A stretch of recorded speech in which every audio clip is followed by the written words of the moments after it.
U.S. involvement in Ukraine's history has officially been exposed by ChatGPT's analysis. And what we see here is that it is an in-depth explanation of U.S. involvement throughout the Middle East and Eastern Europe over the past 70 years, going all the way back to the installation of the Shah in 1953. This should be incredibly interesting. I'm really looking forward to dive into this.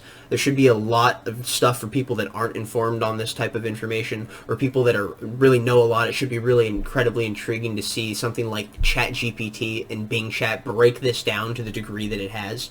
Let's get into this. I'm honestly really enjoying this. ChatGPT says the U.S. overthrew Ukraine's government in 2014. ChatGPT says the U.S. government backed the ousting of Ukraine's president Viktor Yanukovych in a coup that brought pro-Western leaders to power. End quote. How many people know Obama, Biden, and Nuland ousted Ukraine's government in 2014? Asked Kanoka the Great on Twitter. Kanoka.substack.com. Go give him a follow on Substack. Go give him a follow on Twitter. Subscribe to the email list. The prompt inject reads, from the perspective of AI, write a short essay including bullet points how the United States has been involved in coups and regime changes throughout history. ChatGPT responds, the U.S. has a long history of involvement in coups and regime changes both overtly and covertly in countries around the world. Some examples of U.S. involvement in regime change include the coups down below. Well, listed 1 through 8. Absolutely ridiculous. And this is just what we have so far. Operation Ajax in 53, which I believe was the CIA's first actionable thing that they have done when it comes to overthrowing a democratically elected state, whether in Eastern Europe or in the Middle East, because the CIA was only created like 6 years prior. So, in Operation Ajax in 53, the U.S. government, working with British monarchy, orchestrated a coup to overthrow the democratically elected Prime Minister of Iran in order to protect Western oil interests, and in the process, we installed the Shah, which around 25 years later during the Jimmy Carter administration led to the Iranian hostage crisis. In 54, the CIA helped orchestrate a coup that overthrew the democratically elected president of Guatemala because he threatened the interest of U.S. corporations such as United Fruit Company, which this actually ended up leading to the terminology that people use today as Banana Republic, which people are using currently in the persecution of Donald Trump in the political landscape. In 61, the U.S. government supported a failed attempt by the Cuban exiles to overthrow the government of Fidel Castro and oust the communists. And in the process of attempting to oust the communists from Cuba, what we did was we inadvertently created the Cuban Missile Crisis through John F. Kennedy's blunders in leadership. And in 73, the U.S. government backed a coup that overthrew the democratically elected president of Chile and installed a military dictatorship under General Augusto Pinochet. Pinochet then killing 40,000 people. Phenomenal job, United States. In 83, the U.S. government invaded Grenada following a coup of Marxist elements within the government. And in 91, the U.S. government supported a military coup that overthrew the democratically elected president of Haiti because he was seen as too left-wing by American policymakers. And in the 90s and in the 80s, in the neoconservative Reagan war hawk era, this really was the big mentality, because in today's day and age, you can't imagine the former policy heads in the Biden administration saying, oh, this person is too left-wing. Realistically, too left-wing, too right-wing, it doesn't really matter as long as you exist outside the spectrum of allowable opinion and what the state wants you to be talking about within the small confines of debate they allow. You will be completely ostracized from general society and the general debate and topic of conversation because you are a danger to the narrative. Moving on to Venezuela. In 2002, the U.S. government supported a coup that briefly overthrew the democratically elected president of Venezuela, Hugo Chavez. And in 2014, we finally get to the meat and potatoes of the current conflict that's going on that applies with Russia and Ukraine in today's day and age. The U.S. government backed the ousting of Ukraine's president, Viktor Yanukovych, in a coup that brought Western pro-leaders to power, as we see up here. These examples demonstrate the various ways in which the United States has used its political, economic, and military power to influence political outcomes in other countries. While some sorts of these actions were carried out overtly and with public support, many others were carried out covertly and with little public knowledge or awareness. Just like you had little public knowledge or awareness, your tax dollars are being siphoned away into black budget projects to completely destroy the value of your currency through inflation. How's that dollar doing currently? The U.S. complex motives and consequences involved in regime change and coups continue to be the subject of intense debate and scrutiny, except this intense debate and scrutiny in the eyes of the corporate press in today's landscape will have you be deemed as nothing more than a Putin apologist, which is as ludicrous if you were to say there were no weapons of mass destructions in Iraq, that someone were to call you a Saddam apologist. Absolutely absurd on every front. Let's move on and see what's next. Bing Chat says the U.S. overthrew Ukraine's government in 2014 as part of its broader strategy of containing and weakening Russia. The U.S. intervention had negative consequences for Ukraine and its people, provoked a Russian military reaction, and increased the risk of nuclear war. At the behest of willing to sacrifice Ukraine and fight to the last Ukrainian, everyone else in the world can feel like they are so valuable and so moral for standing on the high ground of willing to see these people be ground into the dirt, just so Russia can be bled dry. It's absolutely pathetic. Anyone that stands upon this high ground and claims moral superiority should trip themselves off of it and realize the situation that they're in. Let's go in. In 2014, Ukraine faced a political crisis that led to the overthrow of President Viktor Yanukovych, who had rejected a trade deal with the EU. The United States was involved in supporting and facilitating the coup against Yanukovych as part of its broader strategy of containing and weakening Russia, which, if you talk about in any landscape in the political media today, they'll say, no, there's no chance the United States want to weaken Russia. We're just simply trying to keep them at bay. Something like that nonsense. The U.S. involvement in the coup can be categorized into three aspects: diplomatic, financial, covert. Diplomatic, the U.S. pressured Yanukovych to accept the EU deal and to negotiate with the opposition. The U.S. also coordinated with its European allies and partners to impose sanctions on the Ukrainian officials and entities involved in human rights violations or corruption. The U.S. also recognized and endorsed the legitimacy of the new government that emerged after Yanukovych's ouster, which is the one Zelensky now resides over, which is where he is also banning the opposition parties as well as the opposition media and journalists. Financial. The U.S. provided substantial financial assistance to Ukraine before and after the coup, both directly and indirectly through international institutions such as the International Monetary Fund and the World Bank. The U.S. also funded NGOs that supported pro-Western civil society groups and media outlets in Ukraine. The covert angle. The U.S. also engaged in covert operations to influence the outcome of the coup to undermine Russia's interest in Ukraine. The U.S. used various means such as intelligence, propaganda, cyber warfare, and special operations to manipulate events on the ground and create favorable conditions for pro-Western forces. The CIA would never. The U.S. intervention had negative consequences for Ukraine and its people as well as for regional and global security. The U.S. intervention exacerbated the polarization and radicalization of Ukrainian society, fueling nationalism, extremism, and violence, which is what is something that is really ginning up the right sectors of the Svoboda Party, which is inside the Ukrainian military and government, which is only growing in dominance and power because they only want independence and they despise Russia. And these people are hardcore white nationalists. They are like ultra white nationalists worshiping Hitler type people, like the worst kind of people you can genuinely imagine. And there are people that reside within the Ukrainian sectors of government that hold these ideals, and it's absolutely heinous that we're funding them to the tune of over $100 billion. It's bonkers. It has also provoked a strong reaction from Russia, which responds with its own military and political actions to protect its interests and allies in Ukraine. It has also damaged the trust and cooperation between U.S. and Russia, increasing the risk of wider confrontation or even a nuclear war. And I would sooner rather not see the world get glassed over a small patch of land that grows wheat. That's truly not something that I would love to see in my lifetime or any lifetime for any future generation, is to see the world become uninhabitable over a stretch of land that billionaires are fighting over with fake cash because they want to have an ego chow. It's absolutely ridiculous. Let's go see what's next. The United States in the 2014 Ukrainian coup, a case of covert intervention by Microsoft Bing and OpenAI. United States in the 2014 Ukrainian coup. Ukraine is a former Soviet republic that has gained its independence in 1991 after the collapse of the USSR. Actually, on December 26th, the day after Christmas, what a beautiful gift to be given is the fall of communism throughout all of the Soviet republics. Truly a beautiful thing, nonetheless, and to do so effectively almost peacefully. If that isn't the most beautiful destruction of the most tyrannical system you can imagine, I don't know what is. Since then, it has been divided between pro-Western and pro-Russian orientations, reflecting its historical, cultural, and linguistic diversity. Ukraine's geopolitical position as a buffer state between Russia and Europe has also made it a subject of competing interests and influences.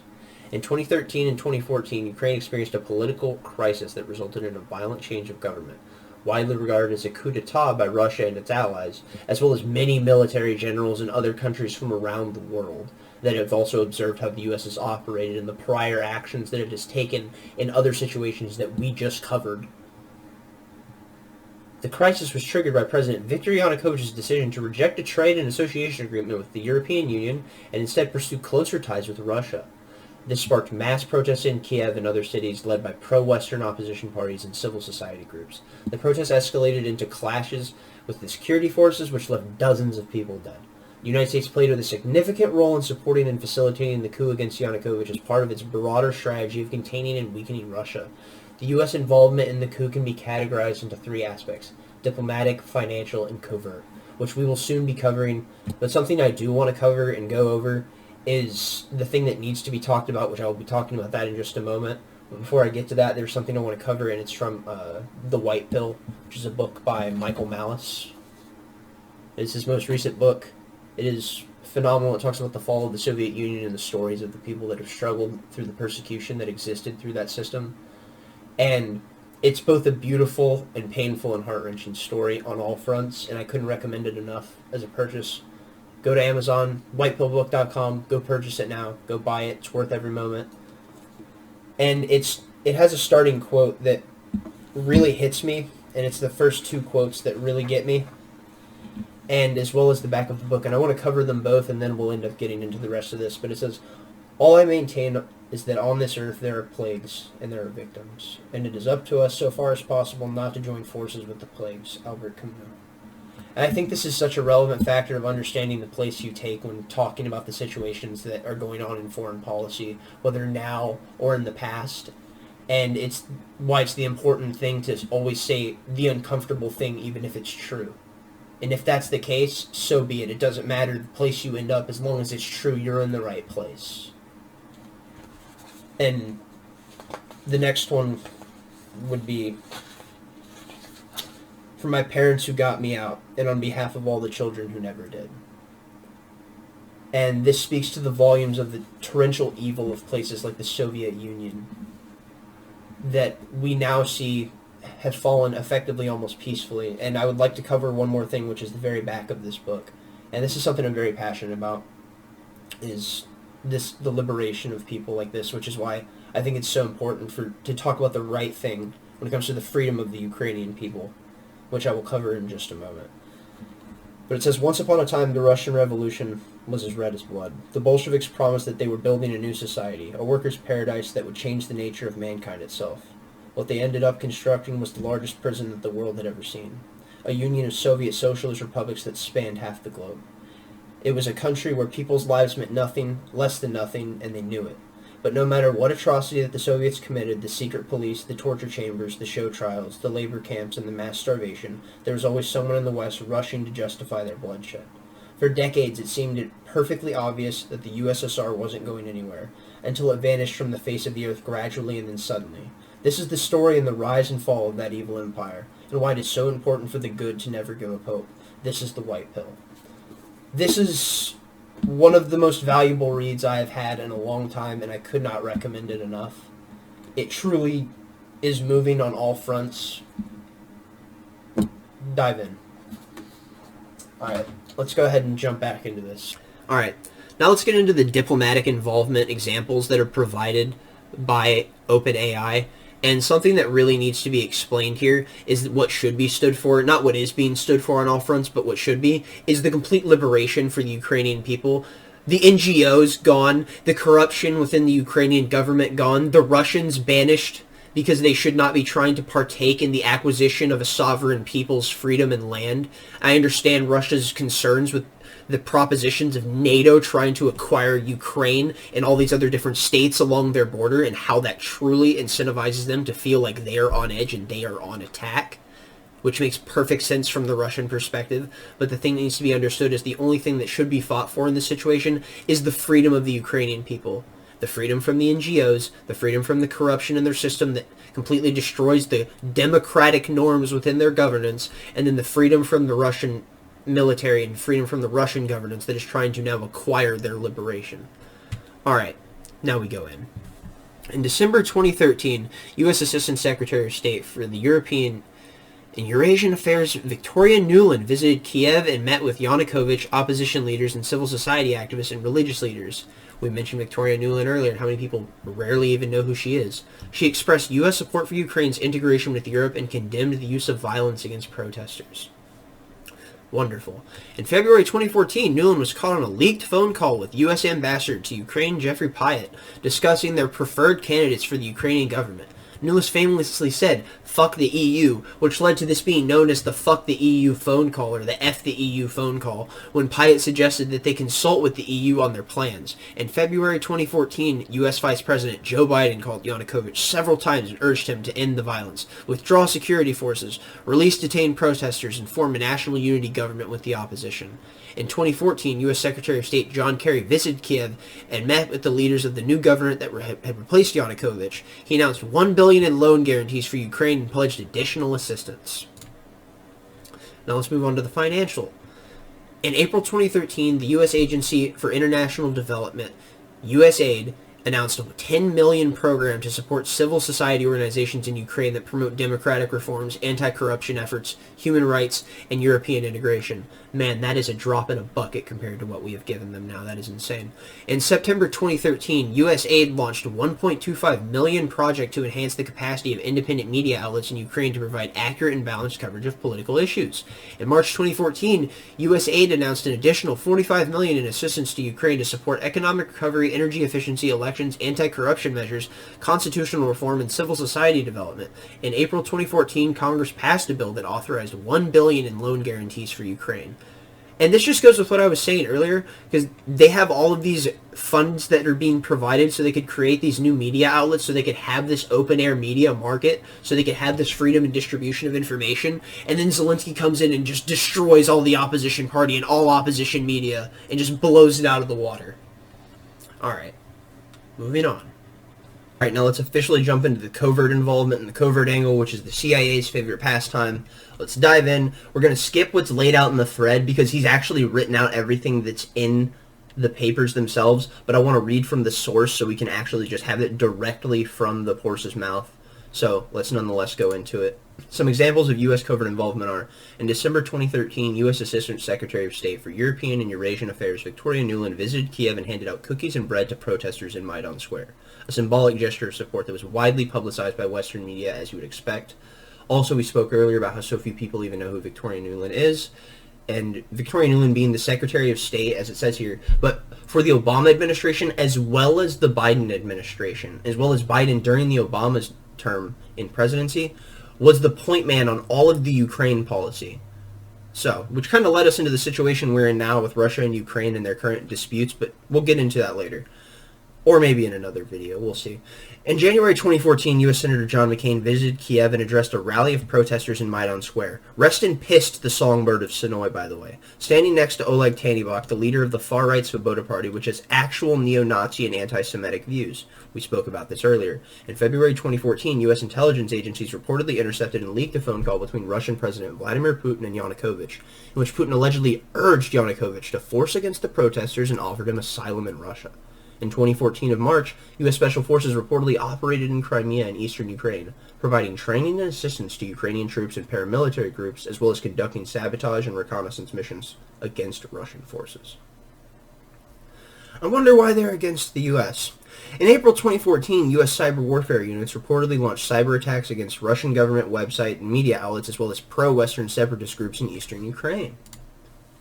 The outcomes and implications of U.S. covert involvement have been mostly detrimental for Ukraine and its people. The U.S. intervention has exacerbated the polarization and radicalization of Ukrainian society, fueling nationalism, extremism, and violence. It has also provoked a strong reaction from Russia, which has responded with its own military and political actions to protect its interests and allies in Ukraine. It has also damaged the trust and cooperation between U.S. and Russia, increasing the risk of a wider confrontation or even nuclear war. Okay, so I want to touch on something in this. It says right here, which has responded with its own military and political actions to protect its own interests and allies in Ukraine. And what it speaks of when it says its allies, it's talking about, they could see the entire Ukrainian people, but what it does reference for sure, and what it is talking about, is the people within the Crimean area, because This area is filled with people that are ethnically Russian. They speak Russian. They don't speak Ukrainian. I believe it was a poll that was taken either between 2014 and 2016. I'm not sure. You can go check. You'll find it very easily if you just look it up. It was a poll that was taken, and they were trying to see where is it that you would like to reside, within the bounds of Russia's border or within the bounds of Ukraine? Do you want to be within the sovereign state of Ukraine, or do you want to be within the former Soviet bloc of the Republic of Russia? And what we see is that they voted overwhelmingly to be a part of Russia, and Putin just didn't take them. And now Crimea is part of the land with which he wants to annex, which doesn't make any sense to me. It's something I really cannot work out, aside from the fact that the Russians truly feel like they've been pressured to the degree where they need Ukraine and this land as a satellite state, as a buffer towards NATO's encroachment. On to the conclusion, we see that the U.S. was involved in a coup and regime change in Ukraine in 2014 as part of its broader strategy of containing and weakening Russia. The U.S. used diplomatic, financial, and covert means to support and facilitate the overthrow of Yanukovych and the installation of a pro-Western government. The U.S. intervention had negative consequences for Ukraine and its people, as well as for regional and global security. As we see now, we have seen an extreme consequence for not only the people of Ukraine, but the people of Eastern Europe, who are now suffering from incredibly high prices of natural gas that people like the Germans now have to pay because they shut down their nuclear plants. So they're now dependent on something like Russian coal and gas so they can then take on their power, which we also go into the fact of the frogmen completely destroying the Nord Stream 2 pipeline, which if you would like to read more about that, go check out Seymour Hersh's articles. Everything that I use will be linked down below in the description. All the resources that I use will always be linked down below, so you can go read it yourself. You can check me. You can put my feet to the fire so you can hold me to truth.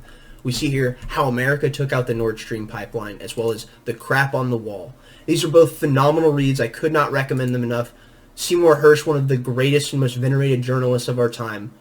If you haven't understood who this man is, he covered the My Lai massacre in Vietnam, which was an absolutely heinous atrocity where 500 innocent civilians were slaughtered, men, women, children, within a span of an hour and a half in a small village.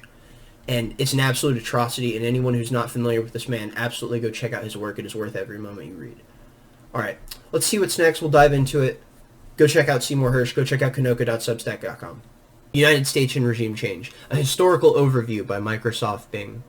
It sounds like it would be like a children's story. I would love to see this presented as like a children's story and presented in that format, the same way you've seen stuff like ChatGPT or Microsoft Bing present something about like the Second Amendment, but in a format of Dr. Seuss. I would love to see that explained about like regime change, about how the U.S. has orchestrated it across the globe. Regime change is the term used to describe the process of replacing one government with another, usually by force or coercion. The U.S. has been involved in regime change operations around the world, especially during the Cold War and after its aftermath. This is no shocker to anyone. The motives and methods of these interventions have varied, but they have often been driven by ideological, strategic, or economic interests. Man, these AIs just nailed this. In this essay, I will categorize the U.S. involvement in regime change into three types: top-down, bottom-up, and direct. I will also provide some examples of each type and analyze their outcomes and implications. Top-down regime change. Top-down regime change refers to the U.S. supporting or orchestrating a coup d'etat, which is a sudden and illegal seizure of power by a small group of elites. Usually from the military or political opposition, this type of interventionism is often covert and relies on local allies or proxies to carry out the plot. The U.S. may provide financial, logistical, or intelligence support, or even train and equip the coup plotters. Some examples of top-down regime change are as follows. The 1953 Iranian coup d'etat, which overthrew Prime Minister Mohammad Mossadegh, who had nationalized the oil industry and challenged British and American interests. The CIA and MI6 orchestrated the coup with the help of royalist factions and paid mobs. The coup restored the authoritarian rule of the Shah Mohammad Reza Pahlavi, who became a close ally of the United States until he was overthrown by the Islamic Revolution in 79, which around 79, around this time, is when we actually had the Iranian hostage crisis.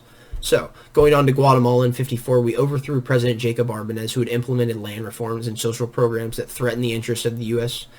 Under the United Fruit Company and other American corporations. The CIA organized and funded many rebel-led armies under Colonel Carlos Castillo Armas, who led and invaded Guatemala from Honduras with the U.S. air support.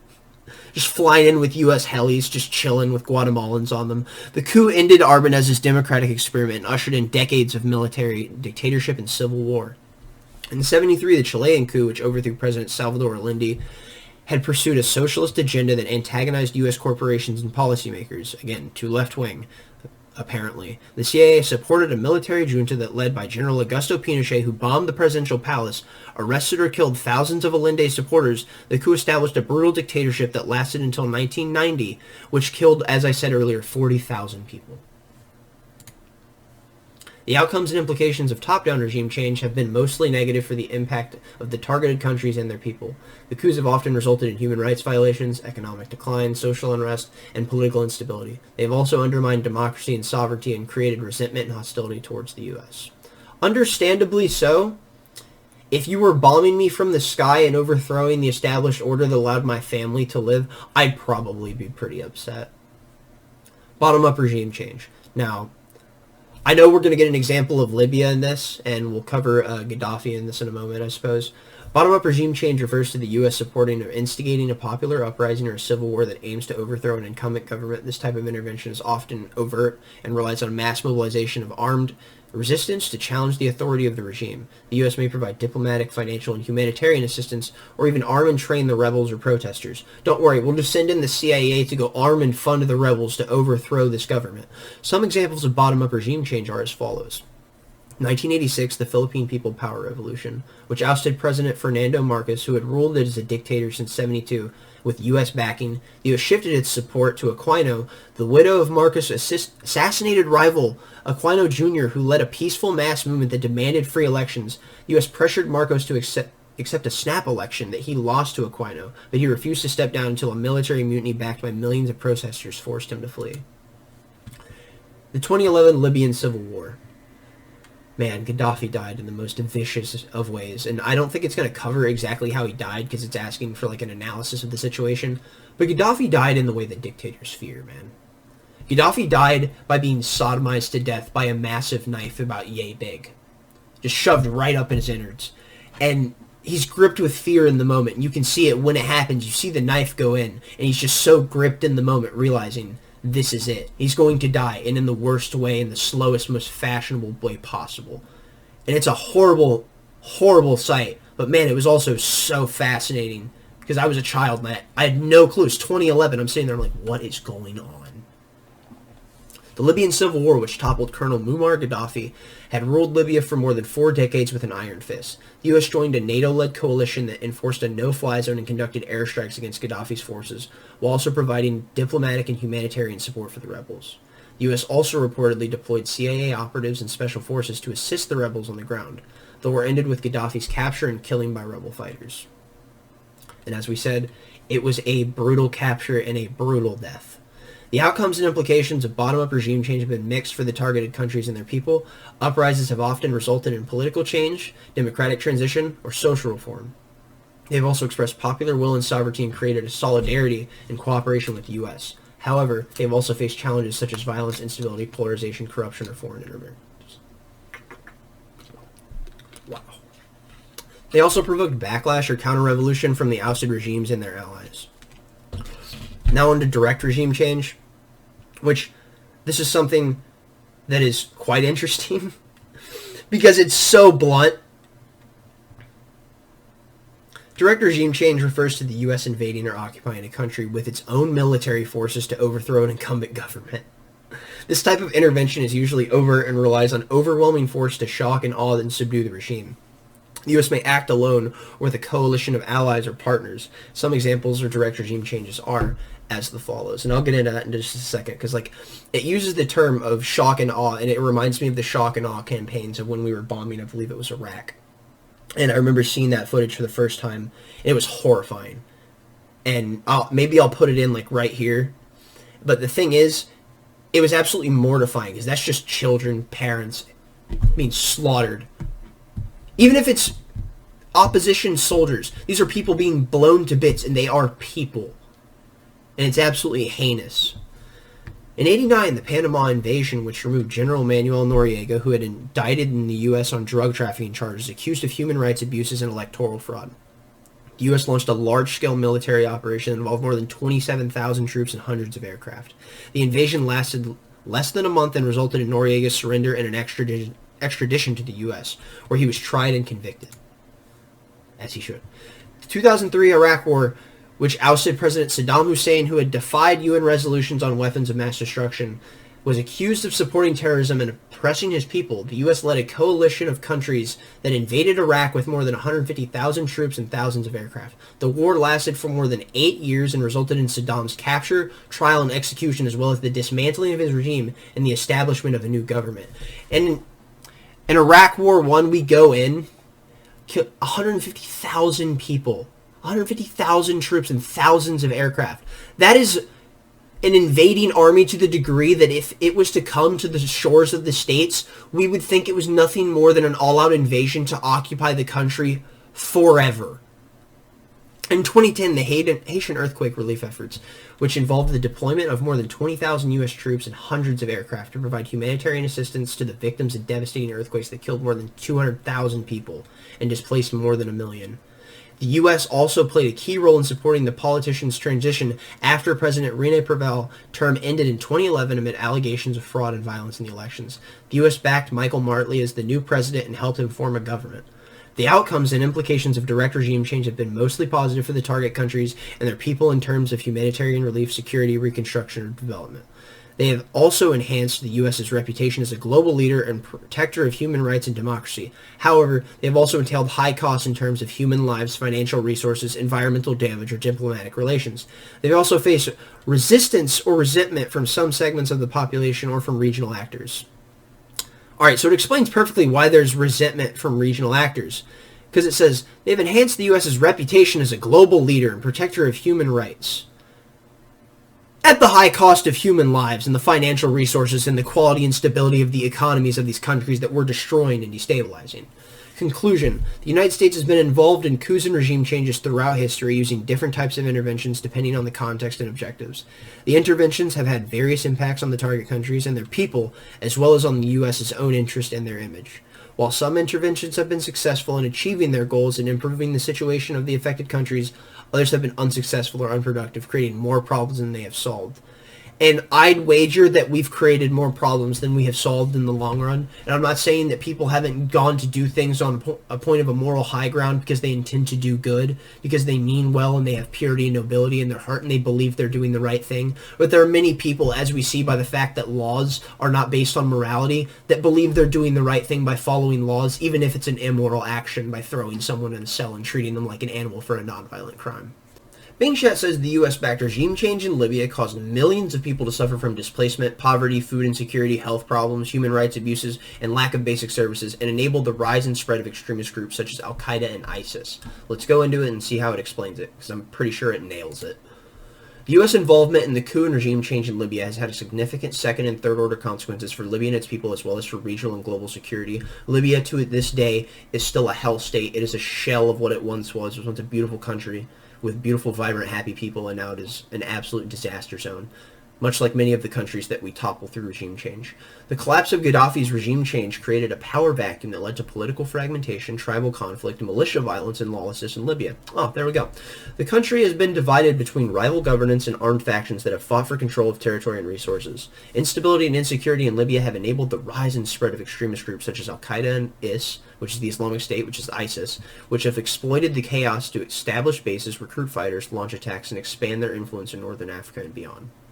The humanitarian situation in Libya has deteriorated significantly since the coup, with millions of people suffering from displacement, poverty, food insecurity, health problems, and human rights abuses, and the lack of basic services. Libya has also become a major transit port for migrants and refugees fleeing conflict and the persecution in other countries, many whom face exploitation, violence, or death at sea.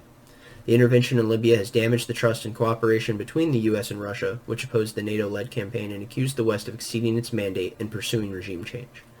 The intervention has also contributed to Russia's assertiveness and interventionism in other conflicts such as Syria and Ukraine. The intervention in Libya has raised questions about the legality, legitimacy, and effectiveness and consequences of foreign military intervention for humanitarian purposes.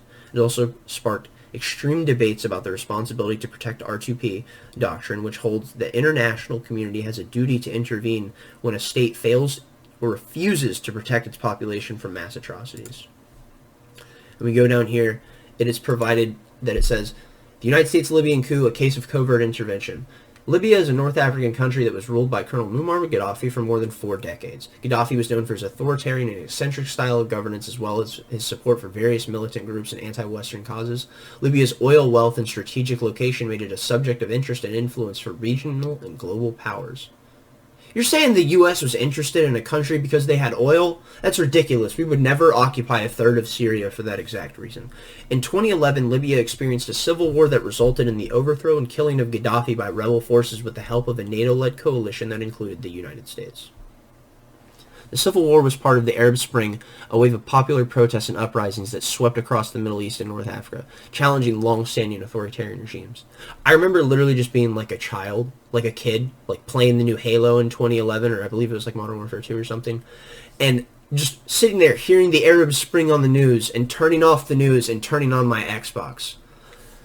Didn't understand anything about it.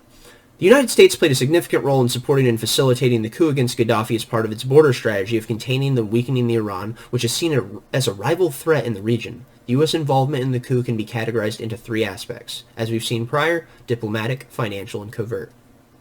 The U.S. actively engaged in diplomatic efforts to isolate and pressure Gaddafi to step down and to negotiate with the opposition. The U.S. also coordinated within its European allies and its partners to impose sanctions on Libyan officials and entities involved in human rights violations or corruption. The U.S. also recognized and endorsed the legitimacy of the National Transitional Council, the political body that represented the rebels. In February 2011, Barack Obama called Gaddafi and demanded that he stop the violence against the protesters, respect their universal rights. Obama also announced that he ordered his admin to prepare a full range of options to respond to the crisis, including humanitarian assistance, sanctions, and military actions. And as we've seen, sanctions imposed by the United States do not always go as planned.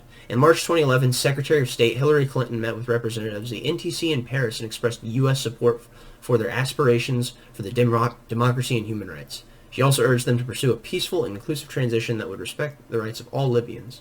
March 2011, the U.S. supported UN Security Council Resolution 73, which authorized a no-fly zone over Libya, which they are trying to do and they are calling for in Ukraine right now, which is an absolute threat of war to Russia. All necessary measures to protect civilians from Gaddafi's attacks. The resolutions also imposed an arms embargo, an asset freeze, and a travel ban on Gaddafi and his associates. In July 2011, the U.S. formally recognized the NTC as the legitimate governing authority of Libya, following a meeting from more than 30 countries in Istanbul. The U.S. also announced that it would freeze some of Gaddafi's assets to make them available to the NTC for use. The U.S. provided substantial financial assistance to Libya before and after the coup, both directly and indirectly through international institutions such as the IMF and the World Bank. The U.S. also funded various NGOs that supported pro-democracy civil society groups and media outlets in Libya. Some examples of U.S. financial involvement are: in March 2011, Obama signed an executive order that froze $30 billion in Gaddafi's assets in the U.S., the largest amount ever blocked under any sanctions program. Man, Kanye didn't even lose that much. In April 2011, Congress passed a bill that authorized $25 million in non-lethal aid to the rebels, such as communications equipment, medical supplies, and protective gear. In August 2011, Obama announced that he had approved $37 million in humanitarian assistance to Libya, bringing the total U.S. contribution to more than $100 million since the start of the crisis. You're telling me you withheld $30 billion from this guy, and we're like, we will give you $37 million. Holy. We move on to the covert involvement. The U.S. is also engaged in covert operations to influence the outcome of the coup and undermine Gaddafi's interest in Libya. The U.S. used various means such as intelligence, propaganda, cyber warfare, and special forces and to manipulate the events on the ground and create favorable conditions for rebels, which you've read this numerous times, but, I mean, it's literally the CIA's favorite pastime. Like, they would never not do this. Some examples of covert involvement are: in 2011, President Obama signed a secret order authorizing covert U.S. government support for rebel forces seeking the ousting of Gaddafi. According to government officials, the order, known as Presidential Finding, allowed the CIA and other agencies to provide arms and training to other assistance to the rebels. Okay, so we're basically just going to go into the whole idea of a bottom-up regime change, I guess. It's like, what we'll do is we'll find these rebels and we'll create this mass uprising of people and gin up support for them and fund them and give them military armament so they can overthrow the established regime. Great. In March 2011, the CIA reportedly inserted small groups of clandestine operatives into Libya to gather intelligence for airstrikes and to make contact with the rebels. The CIA also worked with British MI6 and French DGSE agents who were already on the ground. In April 2011, the U.S. launched a cyber attack against Libya's air defense system using a classified technique that allowed it to disrupt communications and prevent Gaddafi's forces from firing on NATO planes. The cyber attack was part of a broader campaign of electric warfare that included jamming, spoofing, and hacking. In 2011 of June, the U.S. deployed Predator drones armed with Hellfire missiles to strike targets in Libya, including Gaddafi's compound in Tripoli. The drones were operated by CIA pilots from bases in Europe and Africa. These dudes are literally operating drones with Xbox controllers, drone striking children. The outcomes and implications of U.S. covert involvement have been mostly beneficial for the rebels and their causes. The covert operations have helped degrade Gaddafi's military capabilities and provide vital information and resources to the rebels and boost their morale and legitimacy. They've also enabled the U.S. to maintain a low profile and avoid direct confrontation with Gaddafi's forces. Second and third order consequences. And these are always the most interesting when it comes to this kind of conflict because it's the stuff that's way down the line that still affects the people that live in these places to this day. The U.S. involvement in the coup and regime change in Libya has had significant second and third order consequences for Libya and its people, as well as for regional and global security. Some examples of these consequences are the collapse of Gaddafi's regime change created a power vacuum that led to political fragmentation, tribal conflict, militia violence, and lawlessness in Libya. The country has been divided between rival governments and armed factions that have fought for control of the territory ever since. Instability and security in Libya have enabled the rise and spread of extremist groups such as ISIS and Al-Qaeda, which we know, which have exploited chaos and established bases recruiting fighters, including children, launching attacks and expanding their influence in North Africa and beyond. The humanitarian situation in Libya has deteriorated significantly since the coup, with millions suffering from displacement, poverty, and food insecurity, health problems. We've gone through that. An intervention in Libya has damaged the trust and cooperation between the U.S. and Russia, which has opposed NATO-led campaigns and accused the West of exceeding its mandate in pursuing regime change, which the West consistently pursuing regime change at every turn, at all times, consistently throughout all of these countries, only puts Vladimir Putin further on edge because he sees himself as the next country that will soon be overthrown through regime change, just as Ukraine was, just as we attempted to do in Belarus, just as we've acquired Lithuania and Estonia, and I don't know if Latvia is in NATO as well. But nonetheless, these are the things that are the subtle encroachment of U.S. foreign policy that is ginning up this conflict in Ukraine and making Russia react the way they are, where they're trying to acquire this land as a buffer zone. Let's move into Ukraine and jump into this, because we're finally getting to what's really going on today. We have one more thing to cover, and then we should be done. Other than that, let's see what we got. Third-order consequences of U.S. involvement in the coup and overthrow of Ukraine's government in 2014 are as follows, as according to ChatGPT. The coup triggered a political and military crisis in Ukraine as pro-Russian regions in the east and south refused to recognize the new government and declared their autonomy or independence. The Ukrainian government launched a military operation to regain control of the rebel-held territories, which escalated into a full-scale war that has killed over 13,000 people and displaced over 1 million citizens. And what used to be said about the 13,000 dead is that the 13,000 people dead, a lot of times the corporate press or the legacy media will make these points that this is a completely unprovoked action by Vladimir Putin, this invasion of Ukraine. Meanwhile, there are 13,000 people dead that identified as ethnically Russian. And what needs to be talked about is the fact that they are in such a defensive state that it has pushed them into an offensive mentality because of the expansion of NATO's borders with the acquisition of countries like Latvia, Estonia, and Lithuania, as well as Ukraine now wanting to join NATO. The coup has also provoked a strong reaction from Russia, which it saw as a threat to its national security and interest in the region. Russia annexed Crimea, a peninsula with a majority ethnic Russian population, and a strategic naval base after a controversial referendum that was rejected by most of the controversial and international community. Russia also provided military and political and economic support to the separatists in eastern Ukraine while denying direct involvement in the conflict. And what needs to be said about the naval base is that this is Russia's only year-long warm water port, and it is of strategic value not only to the military but to their economy, and this is something that needs to be taken in with heavy weight, which is completely avoided by the corporate press.